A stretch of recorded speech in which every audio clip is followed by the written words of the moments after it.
pour le contrôleur de la fraiseuse Fanuc, la MV3016.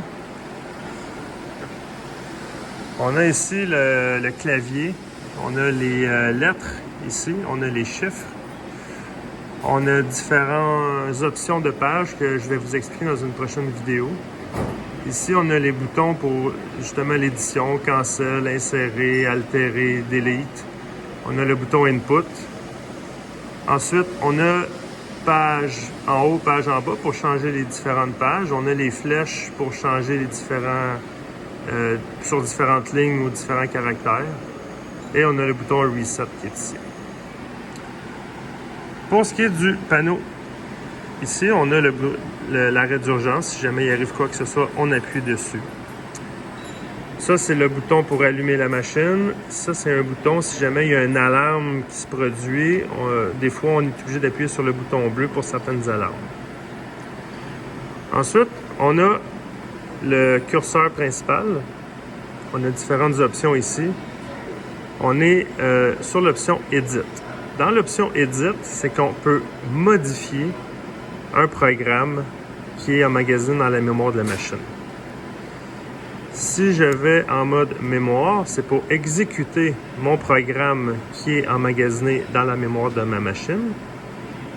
Le mode tape, c'est un peu comme le mode mémoire. La seule différence, c'est que le programme, il y a certains programmes qui sont trop volumineux, ils ne rentrent pas dans la mémoire de la machine. On va le rouler en mode tape. C'est que le programme il est sur le réseau de la commission scolaire et ils vont nous envoyer ligne par ligne pour exécuter le programme, mais il n'est jamais emmagasiné dans la mémoire. Fait que ça, c'est le mode tape. Le mode MDI, c'est justement pour écrire du codage manuellement, comme par exemple faire tourner la rotation de la broche ou appeler un outil ou peu importe.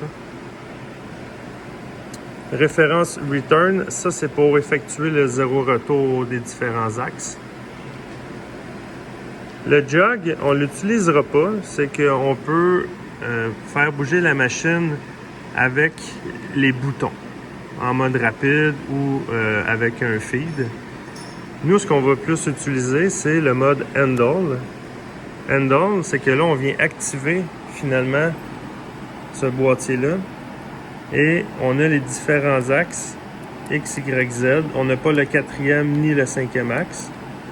On a la vitesse à laquelle on veut déplacer les axes. X1, c'est qu'à chaque ligne, il va se déplacer de 1/10 de millième. X100, à chaque ligne, c'est 1 millième. Et X10, excusez-moi, et X100, c'est 10 millièmes par ligne. Alors ça, on a la manivelle pour bouger les axes. Ensuite, juste en dessous, on a le Cycle Start pour démarrer l'exécution du programme et arrêter le programme également. Ici, on a les sélections d'axes. Si je veux faire le zéro retour, par exemple, en X, je dois sélectionner le X, le Y ou le Z, mais on n'a pas le 4e axe. Le Rapid Override, ça c'est la vitesse du G00. À 100%, ça va extrêmement vite. 50%, c'est la moitié moins vite. 25%. Et on a F0 qui est très, très, très lent. Moi, je vous conseille de le mettre à 25%. Tout au long du montage, tout au long de l'usinage de vos premières pièces. C'est seulement quand vous êtes certain et que tout est confirmé, qu'il n'y a pas de collision et l'usinage va bien, on peut le mettre à 100% pour économiser du temps. Mais en temps normal, on laisse à 25%. Ici, c'est le même principe. Feed Rate Override. Ça, c'est le pourcentage de l'avance qui a été programmée en G01, 2 ou 3. À 100%, ça va exécuter vraiment l'avance qu'on a programmée. On pourrait diminuer en cours d'usinage la vitesse d'avance en diminuant le pourcentage.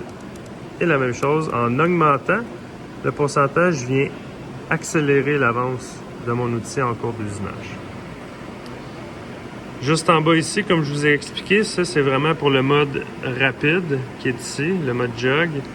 mais on ne l'utilisera pas. C'est pour déplacer d'un côté et de l'autre. Et en appuyant sur rapide et en même temps sur l'autre bouton, c'est qu'on vient déplacer très rapidement les axes, sauf que par sécurité, on ne l'utilise pas ici à l'école.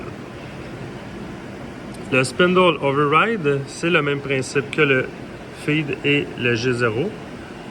C'est qu'on pourrait diminuer le pourcentage du RPM qui a été programmé pour diminuer sa rotation en cours d'usinage et aussi l'augmenter au besoin.